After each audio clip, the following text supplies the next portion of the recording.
Ya, bueno, queridos auditores, nuevamente Revista la Historia, una vez más en Radio Portales 89.5. Con mi amigo acá, Patricio Herrera, me alegro que estés recuperado de tu resfrío. Sí. Me decían que tenía olor a gladiolo, así es Ah, que estuve bastante mal y no tenía voz para venir aquí a hacer el ridículo. sí. Y espero que en esta actividad que vamos a hacer hoy día no me venga esa tos que me tiene todavía, como decían las abuelas, me tiene tomado el pecho. Es propio de los fríos que están haciendo en esta oportunidad. La verdad que ya somos personas mayores, ¿ah? Somos adultos mayores. Así que tenemos que cuidarnos. Pero Exactamente. venimos con mucho entusiasmo, digamos, para compartir con ustedes lo que siempre hemos estado haciendo, historias de nuestra rica historia patria. Bueno, tengo en pantalla, digamos, para los que después vean, digamos, en YouTube, la Buque Escuela Esmeralda, porque el día sábado 4 de julio, durante su crucero de instrucción, la Esmeralda participó en los festejos por los 250 años de de independencia de Estados Unidos. Y yo quiero destacar esto porque la verdad que esta es sexta vez que la Esmeralda está en Nueva York. Pero hace 50 años atrás también estuvo, cuando se cumplió el bicentenario, también estuvo el año 1976. Perfecto. Entonces, bueno, contarles, eh, yo fui dotación del buque Escuela Esmeralda del 81 como subteniente, y la Esmeralda se construyó muy parecido a lo que es el Juan Sebastián Elcano, el buque escuela que tiene España. No son exactamente iguales, ¿ah? Porque él tiene cuatro palos, trinquete, mayor popel y mesana, pero entre el trinquete y el mayor proel, la Esmeralda tiene estas tres velas, que son estas velas triángulas, que son los estalles. En cambio, el Sebastián Elcano tiene la, la, la vela cangreja igual que los restos. Entonces, esa es la gran diferencia que tienen. Bueno, pero en definitiva, contarles, digamos, que la Esmeralda realmente es nuestra máxima embajadora. Es una Exactamente. embajadora del país. Y por eso, digamos, que es muy importante que haga todos estos viajes. Al margen de cumplir, digamos, con buque instrucción, es una embajada flotante, es un pedazo de tierra, digamos, que va para allá. Hay que recordarle a nuestros auditores que el buque es territorio chileno. El buque de guerra. Buque de guerra, exactamente, buque Claro, de guerra. claro. Así que bueno, bonito, digamos, para los que pudieron ver mayores antecedentes, videos, qué sé yo, de su paso, digamos, hasta navegando ahí en el río Hudson, justamente frente a la Estatua de la Libertad. Y bueno, junto a muchos otros cruceros, digamos, porque también se hace una operación velera y como muchas, digamos, que participaban en la Esmeralda. A la Esmeralda es de los buques, digamos, más altos y más completos, digamos, veleros que hay en el mundo. Así que un saludo, digamos, a la dotación. ¿Puedes colocarte, Aldo, por favor, la que sigue? Porque su crucero de instrucción este año, digamos, ahí está el itinerario, que zarparon en abril, vuelven en septiembre y siguieron por toda la costa chilena, cruzaron Panamá, siguieron después a New Orleans y después nuevamente avanzaron por la costa pacífica, terminan arriba en Canadá y inician después nuevamente el regreso. Así que, bueno, nuestro saludo al Buque Escuela Esmeralda con nuestro máximo cariño. Yo quiero hacer un saludo a un ex comandante del buque Escuela Esmeralda, el almirante Hugo Bruna Green, aviador naval. Que en paz descanse. En paz descanse, exactamente. Y que siempre con mucho orgullo y con mucha alegría mostraba cuando él pasó con la Esmeralda frente al Cabo de Hornos, Ah, claro. con un temporal desatado, y él pudo guiar su buque sin ningún problema, y lo llevó el resto de su vida como un recuerdo de marino, marino propiamente tal, como dicen por ahí, porque cualquiera lo hace, cualquiera no lo hace, puede perder la nave. Sí, ser comandante de ese buque realmente es un gran desafío, pero un honor. Un honor Un tremendo, honor. claro, claro. Fíjate que está el comandante Arturo Ojeda, eh, también fue comandante del buque escuela y le tocó enfrentar un tifón en aguas del Pacífico. Cuando tuvieron que rifar unas Claro. velas. Y tanto es así que él escribió un libro al respecto. Ha dado varias conferencias para contar esa experiencia. Eh, Mi viaje, por ejemplo, en el 81, nosotros zarpamos hacia Panamá, cruzamos el canal, nos fuimos a Cartagena de India, después Salvador Bahía, Río de Janeiro y después cruzamos todo el Atlántico, 30 días sin parar hasta Ciudad del Cabo. Ahí estuvimos en tres puertos, Ciudad del Cabo, East London, Durban, y después de Durban nuevamente 30 días más, cruzando nuevamente el Atlántico hasta llegar a Montevideo, Montevideo, Punta Arenas y después el Paraíso. 6 meses. Y fíjate que los 6 meses, o sea, 6 por 3, 180 días, 140 navegando. Solo 40 en puerto. ¿Tuvieron las calmas ecuatoriales? ¿Qué es lo que son las calmas? Que de pronto cuando el buque navega a la altura del Ecuador, ¿Ya? sacaba el viento. Ah, claro, sí. Sí. Bueno, hay que recordarle, digamos, ¿te acuerdas cuando nosotros contábamos de que cuando partió, digamos, la historia de nuestra armada, los buques eran a vela? Después, digamos, partieron buques a vapor. Exactamente. Y llegamos en una época en que eran híbridos, po, tenían vapor y vela. La Esmeralda, La el Esmeralda, el Huáscar, Huáscar, claro. Independencia. Y en este momento, la verdad que, claro, el buque escuela y todos los buques, digamos, los veleros son híbridos. Claro. Pero principalmente, digamos, lo que buscan es navegar a vela, porque esa es la instrucción para los... Es que yo no sé si es para un- capaz el buque de hacer la travesía con solamente la máquina. Yo creo que no. No, no, yo creo que tampoco. O sea, el consumo de combustible sería bastante. La máquina es para entrar y salir de Claro, puerto. claro. Y además que, bueno, el oficial navegante tiene que estudiar y buscar los mejores vientos. Y Exactamente. se traza la ruta Y justamente las rutas así. ya están más que sabidas. Sí, sí. Claro. Las descubrieron antiquísimos navegantes. Fíjate que Juan Fernández, digamos, que fue el gran navegante español, digamos, que descubrió, digamos, la isla que pertenece a Chile, él justamente trazó una ruta que era bastante más corta, ¿ah? Que iba hacia el Ujú. Pacífico. Entonces, bueno, eso hacía, digamos, bueno, acuérdate que con los Clippers habían prácticamente eh, navegaciones que, que competían, digamos, quién Sí, llegaba primero, digamos, con sus cargas. exacto. Así que, Y aquí en Chile hubo un buen tiempo la famosa regata de las 1000 millas, sí, que era Valparaíso, Juan Fernández, Concepción, claro, Valparaíso. claro, Era no menor. no Me menor. tocó asistir a una de ellas y recuperar unos cadetes que ya no podían seguir. Era imposible. Por eso es importante, fíjate que en la escuela naval, bueno, los ramos de náutica, de navegación, boga, vela, todo eso es sumamente importante. O sea, uno Exacto. como marino tiene que dominar, y si bien es cierto, no necesariamente ser competitivo, digamos, son competitivos aquellos que se dedican, digamos, al tema, pero por lo menos uno tiene que saber, conocer y empaparse de eso, porque eso es Exacto. parte de la historia de nuestra armada. Hay un dicho que dice, hazte a la mar y aprenderás a rezar. Porque la verdad de las cosas es que de pronto estábamos en la mar y me tocó, no lo digo porque me lo contaron, donde una ola quiebra el buque. Mm. Entonces uno dice, bueno, iremos a salir de aquí y uno mira al comandante. Po. Y el comandante estaba tan tranquilo que todo nos calmaba. Pero si no hubiésemos llevado a un comandante de ese calibre, don Hugo Hernández Ibáñez, que en paz descanse, habría bastante Sí, zozobra en el puente sí. porque quebraba el buque, una barcaza. Mira, los auditores, los de ya nuestra edad, se deben recordar que en 1967 se perdió un buque mercante chileno, el Santa Fe.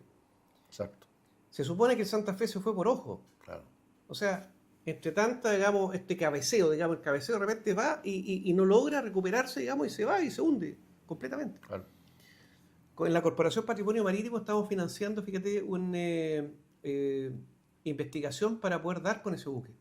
Ah, bueno, Así que se le ha pagado a algunos buques, digamos, con capacidad de sonar para que pueda, digamos, tratar de hacer y entregar información al respecto.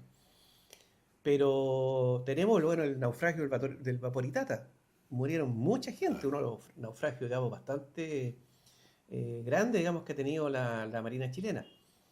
Y que en ese tiempo, fíjate que, bueno, todos los buques, digamos, tienen que tener una estiva determinada. Si tú Exacto. desactivas eso, te puedes, digamos, ir Yo creo bastante mal. yo creo, Jorge, que vamos a tener que hacer un capítulo de siniestros navales, Sí, sería bueno. ¿cierto? Y Para fíjate explicarle a, que, a nuestra audiencia de cuántos han habido. Tenemos uno que incluso se hace una similitud con el Titanic, sí, sí. porque era un buque mercante y murió mucha gente. Oye, aprovechemos de mandarle, digamos, un saludo a la familia de nuestro comandante Juan Vargas Sáez, que Sí, falleció trágicamente el fin de semana.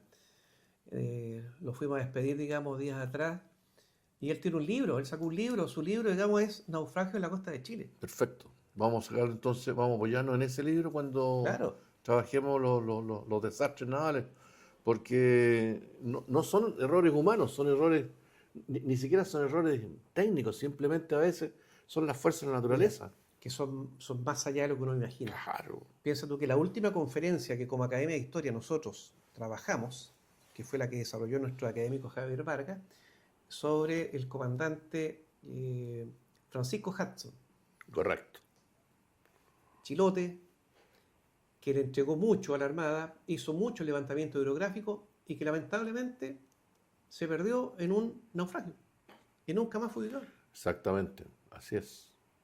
Y Así que, muchos otros. y muchos otros, muchos, muchos. La Sí. historia tiene bastante, fíjate. Entonces, de alguna manera que nosotros rendimos un homenaje a toda esa gente que dejó su vida en la mar. Son los marinos. Bueno, y fíjate que si vamos a algo bastante más continuo, digamos, son los pesqueros, po. Los pescadores, Claro. digamos, están a cada rato uno ve por las noticias. Recientemente. ¿Te acuerdas del caso de que había sido embestido, que había sido abordado, etcétera? Claro. Una lancha, creo que era. Sí, sí, Y muere gente, ¿te fijas? sí. Muere gente, desaparece gente. Claro, claro. Una lancha ya en Talcahuano, Talcahuano. bueno, que anda navegando cerca de Constitución, creo que era. Exactamente. Claro, que fue investida, digamos, por una embarcación mayor de la empresa Blumar. Y esa era la polémica que había, porque Claro. cómo había sido el abordaje, Claro, porque exactamente. unos decían que no, otros decían que sí. Sí, Pero en resumen, nosotros nos estamos refiriendo al sí. costo humano que tienen. Los accidentes no son menores. Mira, una vez me acuerdo que mi señora, aprovechando una navegación, digamos, por la bahía de las familias, digamos, me dijo, oye, pero esto es navegar. "No, es que esto no es navegar. Le dije. No, tendríamos que llevarte a las Hasta el Caguano. 200 millas hacia Ah. el oeste o viajamos a Talcahuano. Pero, ¿sabes, Jorge? Paremos un poco porque me estoy mareando. Ya, bueno, paremos un poco. Cabeceo para Talcahuano.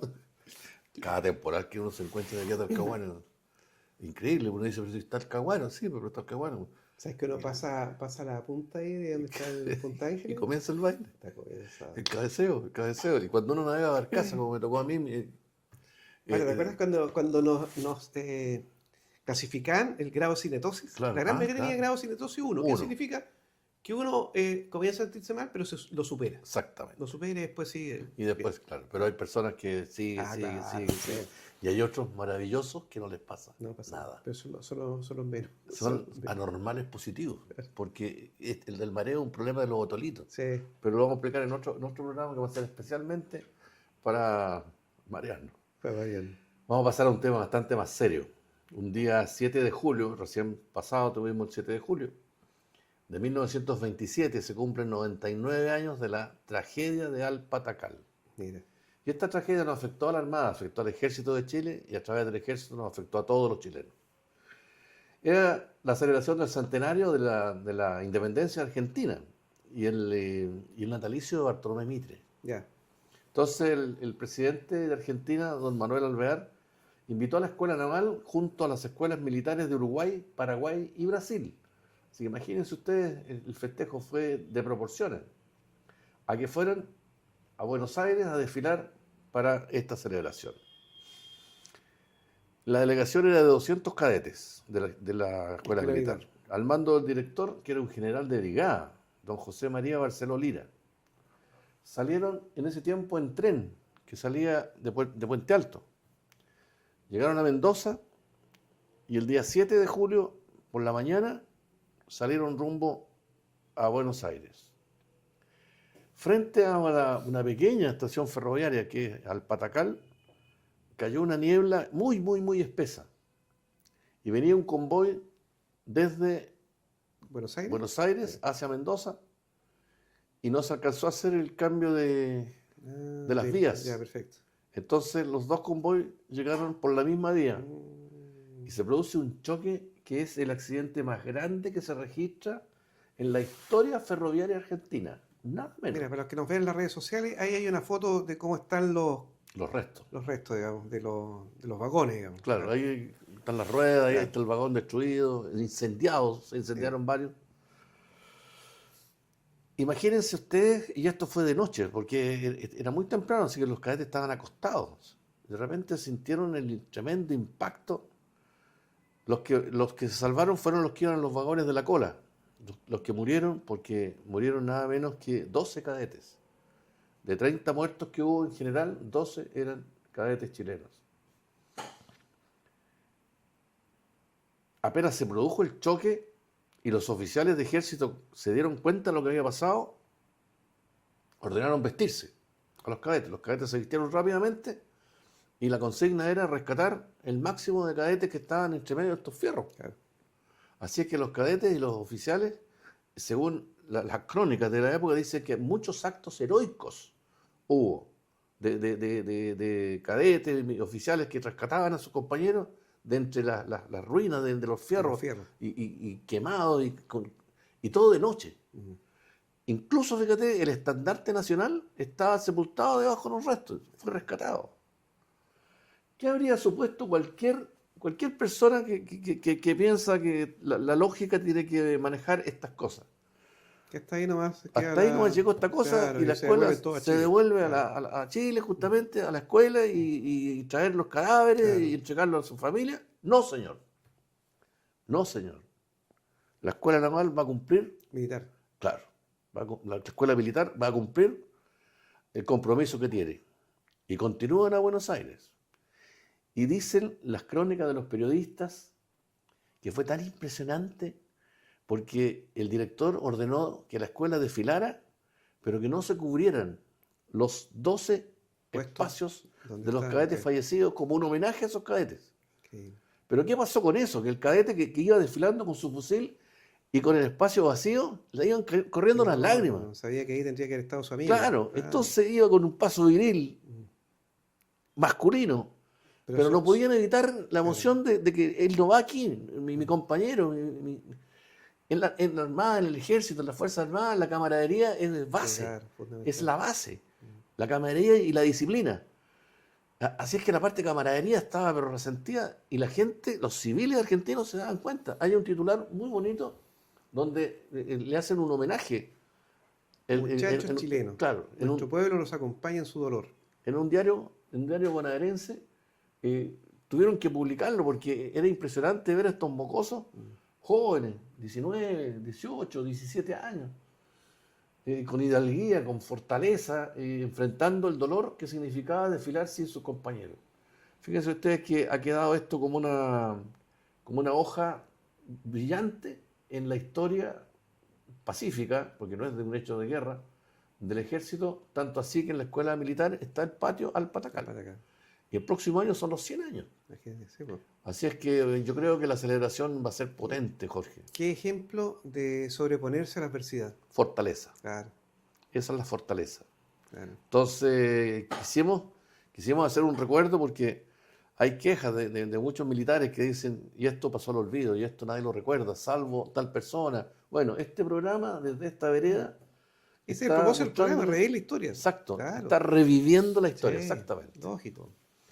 Además que esto así como le pasó a los cadetes militares, podría haber pasado, nosotros tenemos formaciones muy parecidas. Muy parecido. Las instituciones matrices de las Fuerzas Armadas son muy parecidas. Y me imagino, digamos, lo que sintieron ellos, lo que podría haber sentido también uno si hubiera estado en esa situación. Claro. Mira, Eso es lo que quería recordar el día de hoy, importante, porque el 7 de julio celebramos esto el día martes, recién pasado. importante. Bueno, retomemos, finalizamos el programa anterior, hablamos de la batalla de Chorrillos, fundamentalmente Chorrillos, digamos, que precedió, digamos, a la de Miraflores. Y fíjate que, bueno, ustedes ven ahí, digamos, un poco todo el sector cercano, digamos, a Lima. Pero está Chorrillos ni Miraflores. No, es que la verdad, Chorrillos y Miraflores está prácticamente cercano a Lima. Era la Sí, fortaleza, digamos, antes claro. de llegar. Eh, Fíjate que cuando Baquedano organizó el desplazamiento de las fuerzas, conformó tres divisiones. Las tres divisiones a cargo de tres personajes destacadísimos ya en la guerra. Uno, la primera división de Patricio Lynch, la segunda de Emilio Sotomayor y la tercera de Pedro Lago, gran vencedor, digamos, del Morro de Arica. Exacto. Y bajo el mando de Baquedano. Y bajo el mando de Baquedano, exactamente. Entonces, bueno, también lo destacamos, digamos, la vez pasada, la cantidad de fuerzas que se opusieron, que estuvieron enfrentadas, tremenda. 20.000 hombres por el lado de los peruanos, 20.000 hombres por el lado de los chilenos. Y bueno, y tratando, digamos, en el fondo, de combatir. La infantería era fundamental. Hay apoyos, digamos, fundamentalmente la artillería, pero la infantería era la que iba a ir al choque. Exactamente. Porque es lo que se estilaba y además, digamos, con toda la cantidad de trincheras que se habían hecho en Chorrillos. Fíjate que terminó Chorrillos al día siguiente, porque estamos hablando del 13 de enero del 81, el día 14 se produce un armisticio, el armisticio de San Juan. Exactamente. Pero esa tregua, la verdad es que ambos bandos lo usaron, digamos, para prepararse mejor para lo que venía el día siguiente. Exactamente. Y al día siguiente vino Miraflores porque ya las tropas chilenas avanzaron un poco más y lamentablemente ya Miraflores no podía ser cubierto con la misma cantidad de gente porque fíjate que la mortandad por el lado de los peruanos fue bastante mayor que la de los chilenos. Tengo los datos, fíjate. En Mira. Chorrillos fueron por Perú 4.000 muertos y heridos. Era 4.000. 4.000. Más 4.000 prisioneros. Claro. O sea prácticamente perdió casi el 50%. Claro. Y en el caso de Chile, 2.128 entre muertos y heridos, sin prisioneros, obviamente. Claro. Entonces, claro, aquí la gran diferencia está en los 4.000 prisioneros. Claro. ¿Te fijas? Donde Claro. se debilita la Gente fuerza. que se le restó, digamos, para Claro, poder la seguir fuerza operando. peruana. Sí. Bueno, fíjate que Miraflores el día 15 y ya habiendo superado todo lo que era Chorrillos y Miraflores, bueno, se produce la ocupación. La ocupación es 2 días después, el 17. Ya el resto de los peruanos que quisieron seguir combatiendo se habían todos ido, digamos, hacia las montañas, digamos, hacia, bueno, aquí los chilenos le dicen la sierra, los peruanos le dicen la breña, ¿no es cierto? Claro, claro. Ogreña también, claro. Y en ese sector, el líder peruano es el coronel Andrea Avelino Cáceres. En Perú se queda otro soldado, otro militar, que es Iglesias. No me acuerdo bien, digamos, el nombre. Espérate un poquitito, déjame buscar, pero no me quiero... Mientras Jorge revisa eso, les quiero mencionar que muchas veces la historia se cuenta de distintos balcones.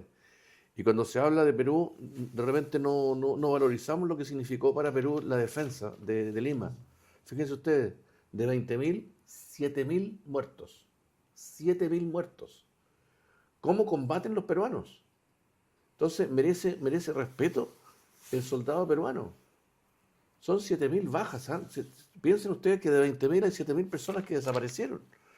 Más todos los heridos y la cantidad de prisioneros. Entonces, la moral del ejército, de lo que quedaba del ejército peruano, fue un golpe terrible, porque cayendo ellos caía la capital de Perú. No, y fíjate que el grueso de los que estaban en Lima se fueron a sumarse, digamos, al ejército que estaba en Chorrillos y Miraflores. Por lo tanto, la ciudad de Lima quedó un poco indefensa. Claro. Fíjate que se produjo una suerte de rebelión de aquellos que estaban muy con sentido de venganza contra los chinos, digamos, que se habían pasado, digamos, Las filas chilenas. Y hay mucho de desastre que se produce en la ciudad que es motivado inicialmente por los mismos peruanos. Exacto. Por los mismos peruanos. Sí. Después, digamos, claro, después con el ingreso, digamos, de las fuerzas chilenas también se producen abusos, se producen un montón de saqueos. Incendios. Que es lamentable, lo hemos conversado muchas veces. Es el costo de la guerra, por eso digamos que cuando nosotros nos preparamos para poder defender a nuestra patria ante una agresión, lo que tratamos siempre es evitar una guerra. La guerra trae estos excesos, estos abusos. Fíjate que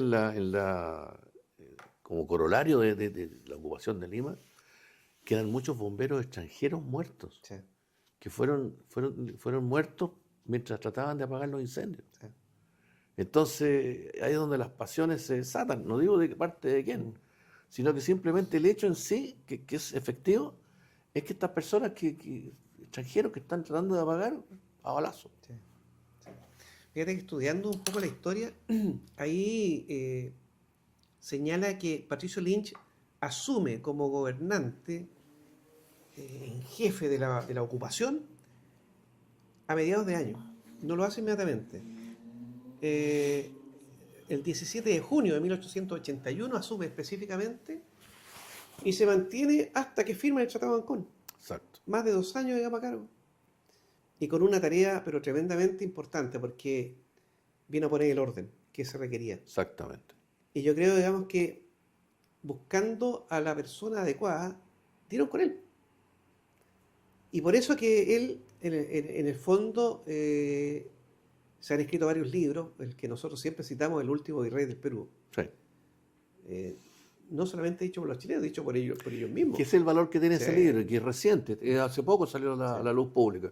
Tiene el valor de que está escrito por un Claro. peruano, pero por un peruano, un verdadero académico, Sí. que analiza los hechos concretos, las fuentes reales. Fíjate que para escribir la historia, en realidad hay que mirarla de forma desapasionada, Exacto, exacto. porque es la única manera de ser objetivo, Tratar de ser objetivo. tratar de ser objetivo. Claro. Y bueno, pero mientras se producía la ocupación, estaba el coronel Cáceres en todo este sector montañoso, organizando y liderando, digamos, las facciones peruanas que iban a tratar de poder contrarrestar Claro. a toda el ejército, digamos, que estaba de ocupación. Y, y los chilenos hicieron algunas incursiones, pero no era fácil. No, El sector era tremendamente inhóspito. difícil. Se requería Era una selva, logística, había una selva, selva, claro. exactamente. Entonces, no fue fácil, no fue fácil. Y estaba hablando, fíjate, mediados 81, un año después se produce esto que es tan conocido, digamos, y que nos llama tanto la atención, el 9 y 10 de julio de 1882, el combate, acá le decimos La Concepción, allá es Concepción, Exacto. seguramente le agregaron la para no confundirlo con Concepción, digamos, Del sur. del sur. Pero ese capítulo es un capítulo, digamos, que en realidad vale Tremendo, la pena tremendo. tragarlo. Tremendo. ¿Por qué? Porque Avelino Cáceres reclutó, digamos, el máximo, sus fuerzas eran mayoritariamente indígenas, Sí. pero tenía Sí. una fuerza tremenda. Sí. Si bien no tenía mucha instrucción, tuvo el tiempo de hacer la instrucción. Pero se enfrentó a 77 personas, 77 soldados que estaban ahí en esa iglesia, en esa ciudad. Y lo importante aquí es que cuando uno ve, dice, muertos por el lado peruano, qué sé yo, de 1500, Son 600. 600 ya. Imagínate, 77 Claro. mataron a 600. Sí. O sea, un porcentaje entre 9 y 10. El que comandaba las fuerzas peruanas, con estricto rigor, era el coronel Gastó. Ya, Y este coronel le ofrece rendición a Ignacio Carrera. a Ignacio Carrera, claro. Que el capitán a cargo. porque era una locura. Claro, Él con esa tenía, diferencia. entendía, y soldados tenía sobre 2000. Mm. Entonces, no había ninguna lógica. Ninguna posibilidad ninguna. de salvación. Es un nuevo Iquique. Sí, Es el Iquique del ejército. Yo diría que es la hoja más gloriosa Sí. del ejército. sí. De todas Porque lo que se vio allí, se vuelve a ver en Sangra. En Sangra de nuevo se produce una situación muy parecida. Fíjate que lo Y hemos estos- dicho muchas veces, o sea, un líder, para poder convencer a su gente que la muerte es necesaria, hay que reconocerle esas virtudes. Claro, claro. Cualquiera no se enfrenta No a se esta enfrenta, situación. claro.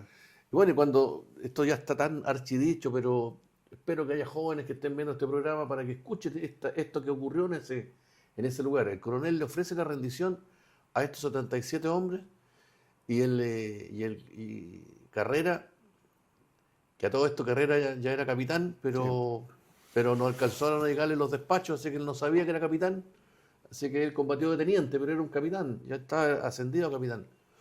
Pero le seguían 3 subtenientes. 3 subtenientes, Claro, ahí están sí. los 4. No, pues, Luis Col Martínez, Arturo Pérez Canto. Y el otro era Balmaceda o Aldunate, No. no recuerdo el otro apellido. Luis Col Martínez, Arturo Pérez Canto. Nuestro productor ahí nos está averiguando, así que no hay problema. No, sí, Bueno, sí. es un apellido más largo. Bueno, pero la cosa es que le ofrece la rendición y Carrera le contesta, le escribe, le dice, en la plaza de mi país hay un monumento, Julio Bon Salamanca. Salamanca, Mont Salamanca, tienes toda razón. Eso es lo que mi pobre memoria está tratando de recordar, Salamanca. No me va a llegar el Alzheimer todavía. No, todavía no te llega a ti. Qué bueno. Ya no es necesario productor. Ya Julio Bon solucionamos. Salamanca. Julio Montt. Luis Col Martínez y Arturo Pérez Canto. y le dice, en la capital de mi país hay un monumento a mi abuelo, refiriéndose a José Miguel José Carrera. Carrera. No seré yo quien manche su apellido, no hay rendición. Finalmente, cuando ya no queda casi ningún oficial, queda el puro subteniente Luis Cruz Martínez, del que ya conversamos, creo, en una oportunidad, y dijimos que Curicano. el curicano, que era Luis Martínez Martínez. Sí. El apellido Cruz era el nombre de su madrina, que era la señora Cruz, de nombre. Y no quiere que su sobrino o su ahijado vaya de guacho a la guerra, entonces le dice, mijito, usted, cuando le pregunten su nombre, Luis Cruz Martínez. Así que ahí nace ese apellido heroico que muchos Cruz hoy día lo llevan con mucho orgullo, y así está bien que sea. Oye, y el corazón de esos Sí, oficiales. sí, es que eso pasa cuando llega el coronel Claro. chileno, después que ya la debacle se produjo, ya la carnicería, porque fue una carnicería, Sí, claro. porque la indiada seguía unos ritos ancestrales, Sí. cortando las cabezas, tomando sangre o empapándose con sangre. Como lo hacían los incas. Po. Claro, claro. Entonces, cuando entra el coronel, que se me escapa el apellido La Torre, creo, pues, tal vez, y ve esta masacre, junta todos los cadáveres, los mete en la iglesia y quema la iglesia. Y lo único que se conserva son los corazones de esos valientes que están ahí en Están ese. en la Catedral Metropolitana. Tenemos la imagen, ¿Sí? tenemos la imagen. En esa, ahora muchachos, para cuando vayan ustedes a Santiago, vayan a la catedral. Entrando a mano derecha, se van a encontrar con este sector que está como una especie de obelisco. Ahí está. Y ahí está. Y ahí están los corazones de los oficiales que participaron en la batalla de Concepción. Así es que ahí lo tienen para que lo vayan a ver cuando lo deseen. Bueno, una vez más se nos está acabando el tiempo. Nosotros llegamos siempre con una idea en la cabeza, pero de la misma conversación van surgiendo otras cosas que espero que les sean entretenidas, Exacto. pero que en el fondo vienen a solamente a poder ir llenando historias, conversar, porque sigo insistiendo, estas son conversaciones sobre historia que queremos revivir para ustedes. Así que cuando esto, bueno, escúchenos en la radio Portales día sábado a 11:30, día domingo a 11:30, pero como después esto se sube a las redes sociales, en las redes sociales acuérdense colocar los likes correspondientes, qué sé yo, y ahí está la opción de dejar comentarios. Nosotros esos Exacto. comentarios los vemos, los leemos, qué sé yo, y son buenos aportes para poder, digamos, mejorar lo que estamos haciendo y poder llegar de mejor manera cada vez a ustedes. Y si hay alguna pregunta, la contestamos en el programa siguiente. Así que Exactamente. ningún problema. Nos Claro. aporta mucho. Así que muchas gracias por su atención y nos veremos la próxima semana. Gracias. Chao.